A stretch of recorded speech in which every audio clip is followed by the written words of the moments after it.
Residivis narkoba Muhammad Sahlan digerebek polisi karena kedapatan menyimpan 2,69 gram sabu dalam gagang sabu.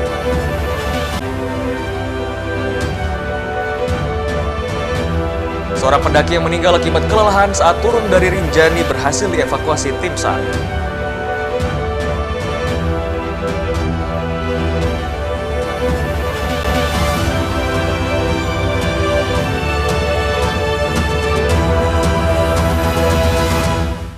Apa kabar pemirsa? Kembali kami menjumpai Anda di Anyus NTB. Beragam informasi penting dan menarik akan kami suguhkan untuk Anda. Selengkapnya bersama saya, Hidayat Adiasih. Inilah Anyus NTB selengkapnya.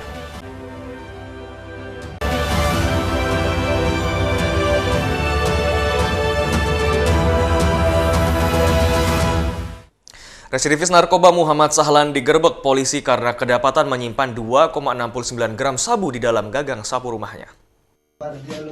Inilah detik-detik Reserse Narkoba Polres Lombok Timur saat menggerebek residivis narkoba Muhammad Sahlan, 30 tahun di rumahnya di Desa Kesik, Maspagi. Saat penggeledahan, pelaku tak bisa mengelak setelah petugas menemukan sejumlah poket di dalam kamar rumahnya.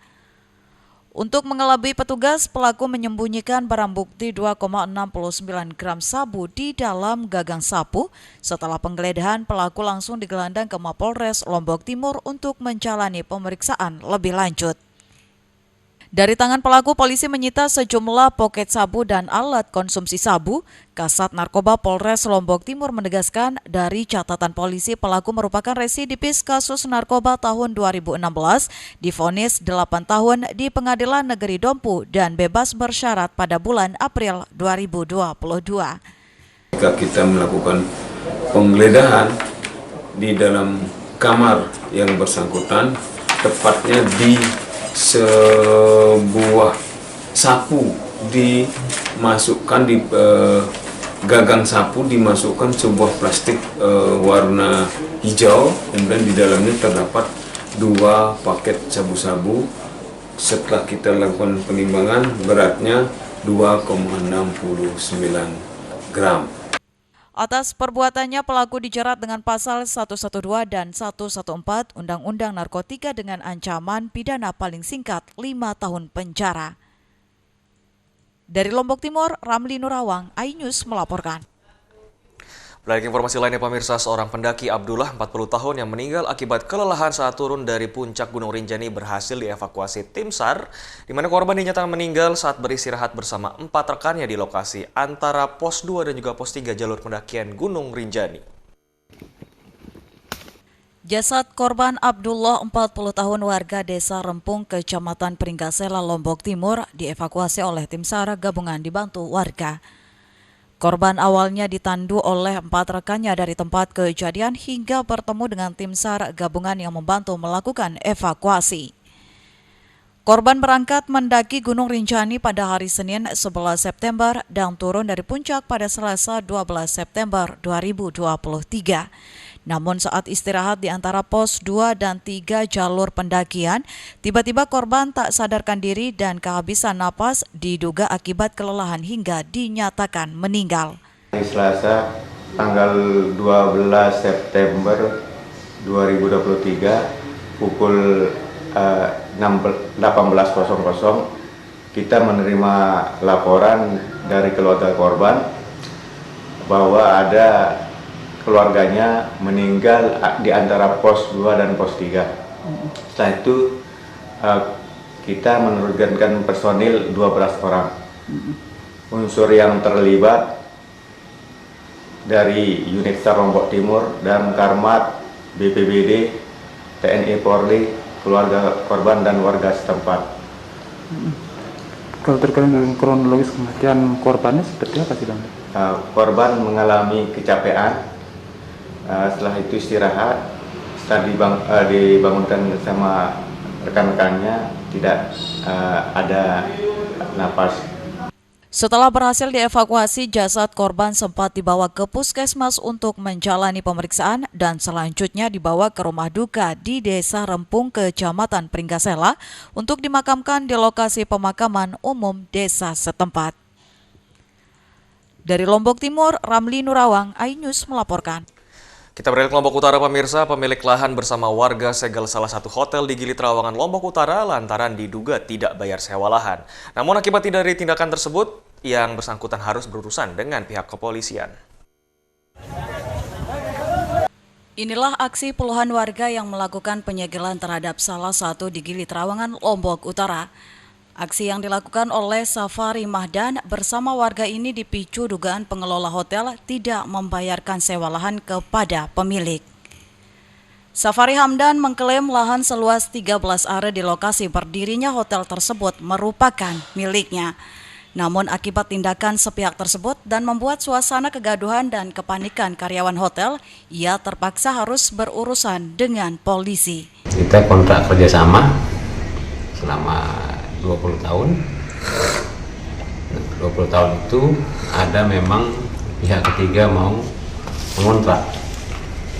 Itu terjadilah over kontrak lahan yang lokasinya di Labela.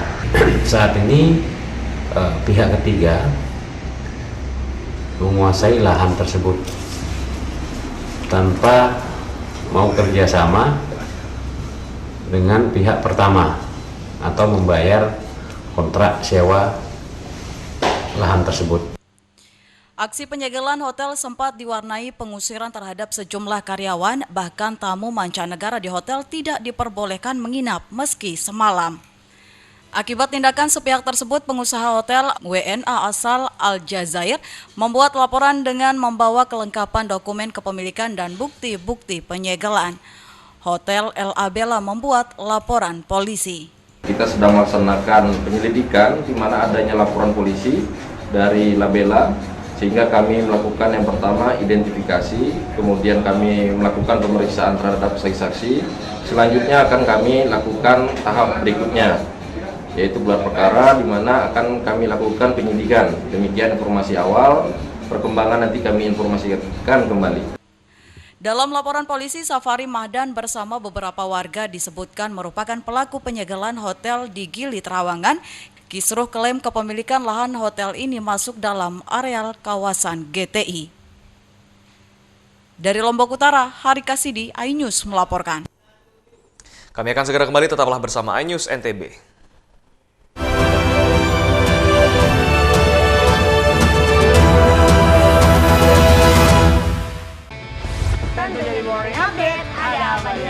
Hadir menemani pagi Anda dengan sajian informasi unik dan menarik. Walabi hutan yang merupakan hewan asli Papua Nugini. Dari Jepang disebut sebagai kare raisu. Menghadirkan bintang tamu yang menginspirasi. Campuran apa ini? Ini lemon. Oh lemon, iya. Kita peras. Itu harus dipotongin dengan dekat bagian mata. Kalau Morning Update, Senin sampai Jumat pukul 7 pagi di iNews. Menyoroti kecurangan. PTS ini bukan soal korupsi. Itu ditemukan, itu fakta yang ditemukan di lapangan. Menyuarakan keadilan. Melarikan diri melalui sungai. Wilayah tidak tersentuh oleh negara. Laporan mendalam dan eksklusif. Saya akan tunjukkan kepada Anda. Mario Dandi, rebutan perempuan. Gimana, Ken? AB Plus setiap minggu pukul 8 pagi di iNews. Saya Aiman Wicaksono. Saya akan mengupas tuntas malam ini.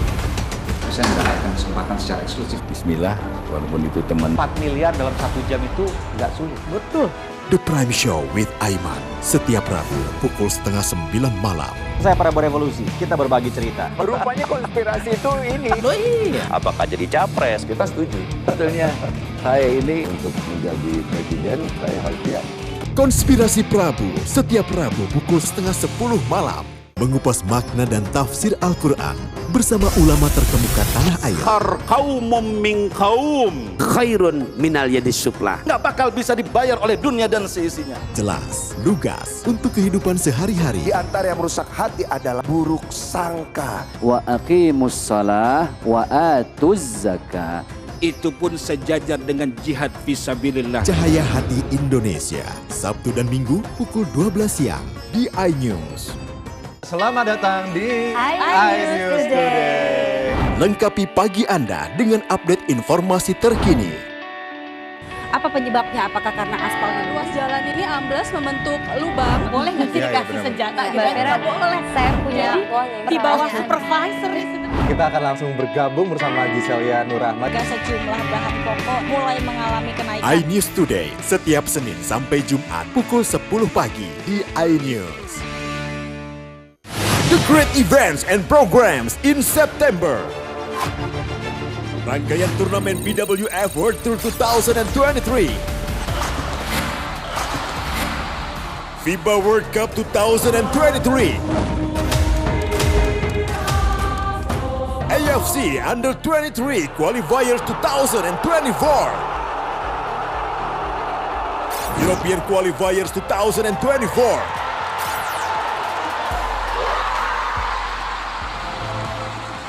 Asian Games Hangzhou 2023. Anugerah Komedi Indonesia 2023. New programs terekam. Dapur Masih. The great events and programs in September. Exclusive on iNews. Enak, bikin mata kita melek. Dan rasanya mantap. Temani weekendmu bersama program kuliner spesial. Kalaparan, eksplor gokil wisata kuliner. Hidden Gem. Tempat makan yang jarang terekspos. Food Diary, mengupas sejarah kuliner dan viral. Ini enak banget. Saksikan kuliner spesial weekend, Sabtu dan Minggu, pukul 10 pagi di iNews.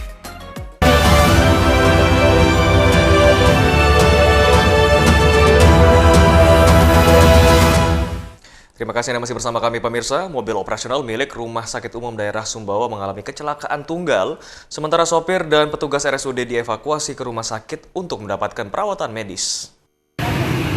Mobil operasional Rumah Sakit Umum Daerah Sumbawa dengan nomor polisi EA9057AZ, kendaraan operasional milik rumah sakit terbalik saat melintas di Jalan Garuda depan Bandara Sultan Hasanuddin, Sumbawa Besar. Diketahui insiden kecelakaan terjadi saat mobil tersebut kembali dari membeli bahan bakar di SPBU. Direktur RSUD Sumbawa, Dr. Nita Aryani membenarkan mobil operasional RSUD yang digunakan untuk mobilisasi peralatan rumah sakit mengalami kecelakaan tunggal. Ini korbannya ada nggak, Bu? Kayaknya 2 orang ada di UGD. Saya belum sempat mampir di UGD. 2 orang kayaknya. 2 orang ya, supir dan Teman-teman kan berdua mereka pergi.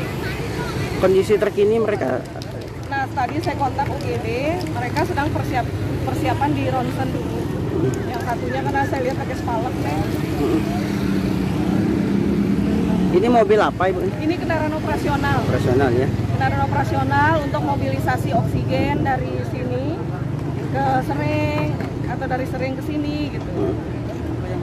Jadi posisi terakhir mengangkut bahan bakar untuk genset rumah sakit ya. Sementara itu pihak Rumah Sakit Daerah Sumbawa belum bisa memastikan kronologi kejadiannya yang menyebabkan tergulingnya kendaraan operasional RSUD tersebut.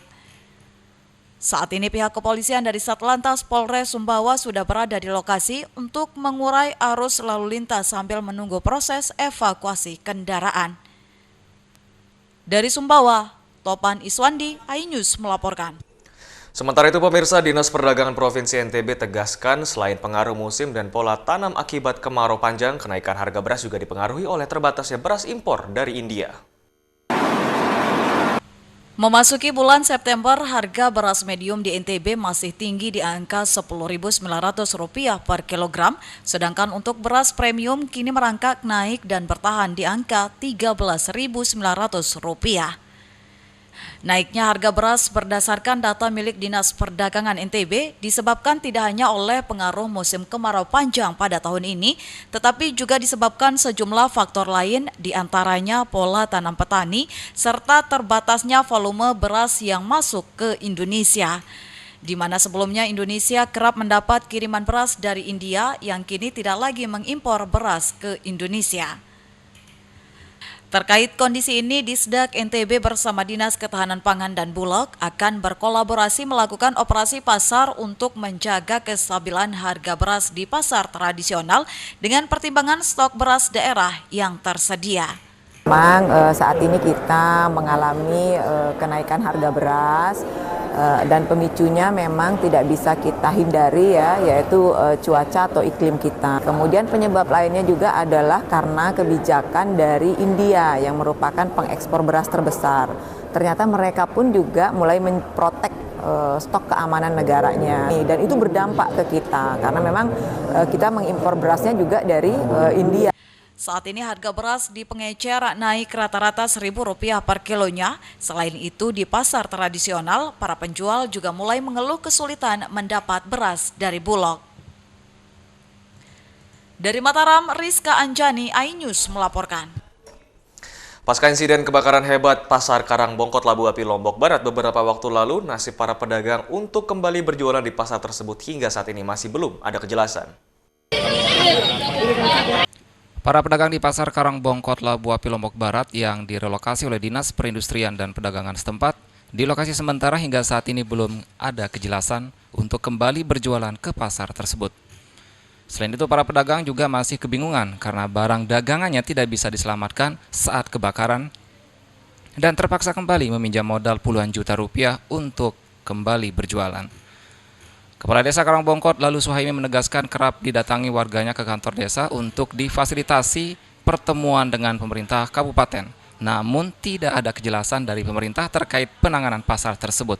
Masyarakat Plingi ngeluhnya ke desa kan? Oh iya, korban kebakaran ngeluhnya ke desa. Berapa orang Pak Kades kemarin yang belum? Kemarin sempat diadakan pendataan dari total semuanya kan 92 lebih. Itu yang tapi tidak semua warga Karangbongkot kan sebenarnya. Nah dengan kerugian-kerugian yang timbul akibat musibah itu tentu harapan warga terdampak itu minimal ada stimulan, ada dispensasi atau kompensasi. Minimal ada kompensasi dari pihak pemerintah untuk keberlangsungan usaha warga tersebut. Hingga saat ini aparat kepolisian masih belum menentukan penyebab dari kebakaran pasar itu karena masih menunggu hasil lapor di Polda Bali. Dari Lombok Barat, Muzakir, iNews memberitakan. Kami akan segera kembali, tetaplah bersama iNews NTB.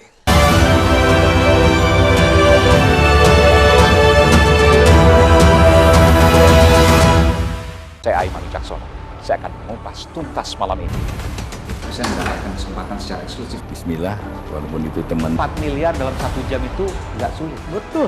The Prime Show with Aiman, setiap Rabu pukul 8:30 malam. Saya Prabowo Revolusi, kita berbagi cerita. Rupanya konspirasi itu ini. Oh iya. Apakah jadi capres? Kita setuju. Betulnya saya ini untuk menjadi presiden, saya harus siap.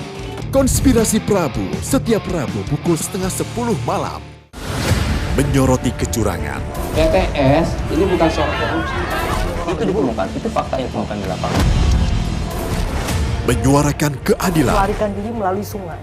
Wilayah tidak tersentuh oleh negara. Laporan mendalam dan eksklusif. Saya akan tunjukkan kepada Anda. Mario Dandi, rebutan perempuan, gimana Ken? AB Plus setiap Minggu pukul 8 pagi di iNews.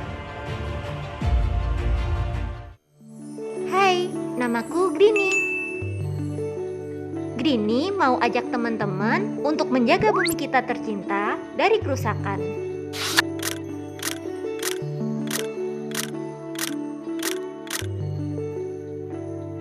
Mau tahu gimana caranya? Yuk, hemat energi teman-teman.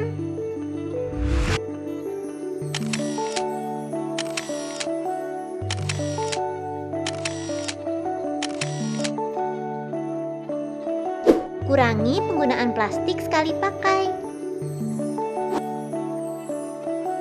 Terus mainan kita kalau udah nggak dipakai, sumbang ke teman lain yang membutuhkan. Bisa kan teman-teman? Yuk kita selamatkan bumi dari kerusakan. Untuk masa depan kita teman-teman. Enak, bikin mata kita melek. Dan rasanya mantap. Temani weekendmu bersama program kuliner spesial. Kalaparan, eksplor gokil wisata kuliner. Hidden Gem. Tempat makan yang jarang terekspos. Food Diary, mengupas sejarah kuliner dan viral. Ini enak banget. Saksikan kuliner spesial weekend, Sabtu dan Minggu, pukul 10 pagi di iNews.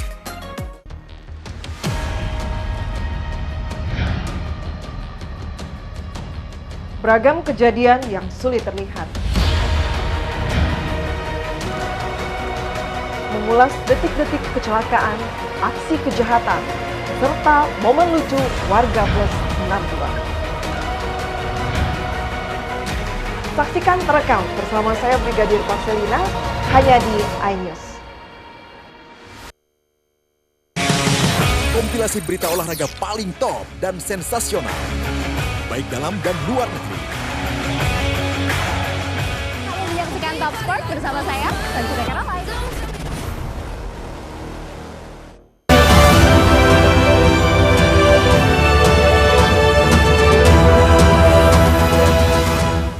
Terima kasih Anda masih bersama kami pemirsa. Pendistribusian air bersih disambut antusias warga masyarakat Desa Salut, Kecamatan Kayangan, Kabupaten Lombok Utara yang alami kekeringan selama 2 pekan terakhir. Warga Desa Salut, Kecamatan Kayangan, Kabupaten Lombok Utara, Nusa Tenggara Barat alami kesulitan air bersih selama 2 pekan terakhir untuk keperluan sehari-hari. Warga antusias mengantri untuk mengisi air bersih yang disalurkan oleh Lembaga Amil Zakat Nasional Dewan Dakwah. Mereka mengaku kesulitan memperoleh air bersih baik untuk keperluan sehari-hari maupun untuk dikonsumsi. Bahkan anak-anak hanya bisa mandi sekali dalam seminggu untuk pergi ke sekolah. Penuturan warga kekurangan air memang sudah dialami sejak gempa yang terjadi pada tahun 2018 lalu. Ditambah lagi dengan kekeringan yang terjadi 2 minggu terakhir ini semakin memperparah keadaan warga. Sebelumnya pemerintah sudah membangun bak penampung air dan penyaluran pipa. Namun, debit air yang dihasilkan oleh mata air setempat masih sangat sedikit sehingga tidak dapat membantu warga. Alhamdulillah sekarang ini dapat bantuan air. Mudah-mudahan minggu depan supaya kayak begini lagi. Masyarakat di sini sangat kekeringan air. Sudah berapa lama kekeringan? Sekitar 2 mingguan lah. Selain di Desa Salut, pendistribusian air ini juga disalurkan di beberapa desa Lombok Utara yang alami kekeringan. Kami dari Lembaga Amil Zakat Nasional Nusa Tenggara Barat. Jadi ini adalah salah satu program kami setiap hari mulai dari pasca gempa. Ini sampai sekarang. Jadi mobil ini tinggalnya di Lombok Utara, di Desa Senaru, Kecamatan Bayan. Jadi bukan hanya di Lombok Utara ini, kami distribusi air sampai ke Lombok Timur, Lombok Barat. Yang bulan yang kemarin saya operasinya di Lombok Timur bagian Selapara. Sekarang di Lombok Utara juga. Di antara salah satu kecamatan di antara Kecamatan Bayan, Kecamatan Kayangan, dan Gangga sekaligus Tanjung. Pendistribusian ini akan terus dilakukan setiap harinya mengingat kekeringan yang dialami masih terus berlanjut. Dari Lombok Utara, Tim Liputan iNews melaporkan.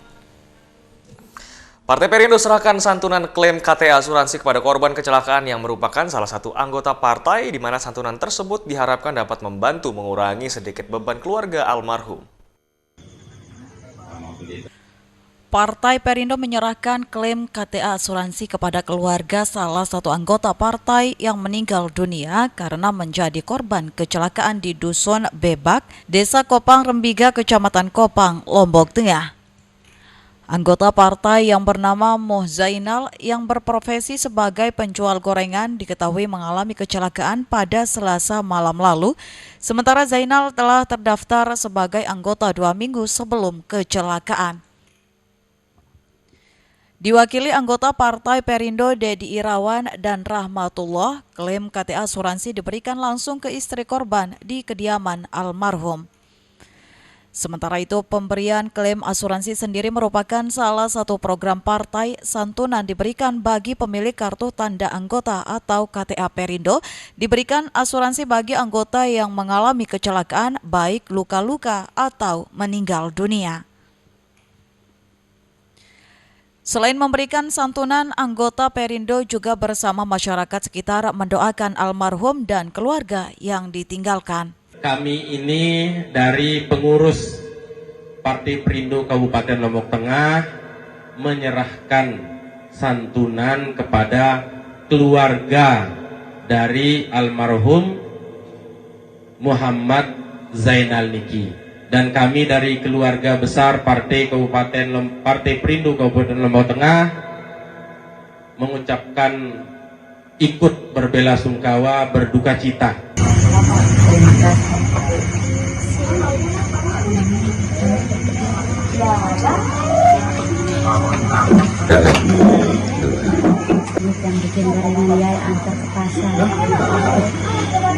Pemberian santunan ini diharapkan dapat sedikit mengurangi beban keluarga pasca korban meninggal dunia. Dari Lombok Tengah, Emma Widiawati, iNews melaporkan. Ratusan buku bacaan didonasikan MNC Peduli ke Taman Balai Baca Matahari yang merupakan taman bacaan masyarakat di Desa Lamuntet, Kecamatan Berangrea, Kabupaten Sumbawa Barat. Bakti sosial MNC Peduli ini untuk meningkatkan minat baca para anak-anak. Mewujudkan mimpi dan minat masyarakat kembali membaca setelah mereda pandemi COVID-19, pengelola kembali membuka Balai Baca Matahari. Tidak hanya digandrungi oleh anak-anak sekitar, Balai Baca Matahari juga diminati orang dewasa untuk membaca buku agama, novel, resep masakan. Balai Baca Matahari yang dikelola 3 orang ini tidak hanya melayani peminjaman buku, namun juga mengajar membaca, menulis, menggambar, dan berhitung ke anak-anak sekitar. Kabupaten Sumbawa Barat sangat-sangat bersyukur MNC Peduli sudah berkunjung ke kami. Saya mewakili Dinas Kearsipan dan Perpustakaan Kabupaten Sumbawa Barat, mewakili pemerintah Sumbawa Barat. Kami dari pemerintah Kabupaten Sumbawa Barat sangat-sangat mendukung kegiatan ini, dan kami sudah melakukan seperti kami ada perpustakaan keliling yang kami tetap turun ke lapangan untuk membantu sekolah-sekolah yang membutuhkan. Mengapresiasi konsistensi Balai Baca Matahari, MNC Peduli donasikan ratusan buku bacaan melalui program Generasi Cerdas Anak Bangsa. Sementara itu, Wakil Bupati Sumbawa Barat mengapresiasi donasi buku bacaan dari MNC Peduli. Saya dikunjungi oleh teman-teman dari MNC Peduli. Mereka adalah barang yang nyata. Mereka datang bukan memberikan pertolongan, tetapi memberikan penyemangat bagi kami, terutama saya selaku Wakil Bupati Sumbawa Barat, selaku pelayan publik. Mereka jauh-jauh datang menyentuh hati kami dengan cara berbagi buku cerita untuk anak-anak kami yang ada di pedesaan. Apa yang dilakukan oleh teman-teman dari MNC Peduli ini sangatlah baik dan kami mengapresiasikan. MNC Peduli berharap bantuan ini dapat menambah koleksi buku yang dapat dimanfaatkan dan dinikmati oleh masyarakat sekitar. Dari Sumbawa Barat, Topan Iswandi, iNews melaporkan. Ya, serangkaian informasi tadi sekaligus menutup perjumpaan kita di iNews NTB kali ini. Saya Hidayat Ariasim, wakil tugas pamit. Terima kasih dan sampai jumpa kembali.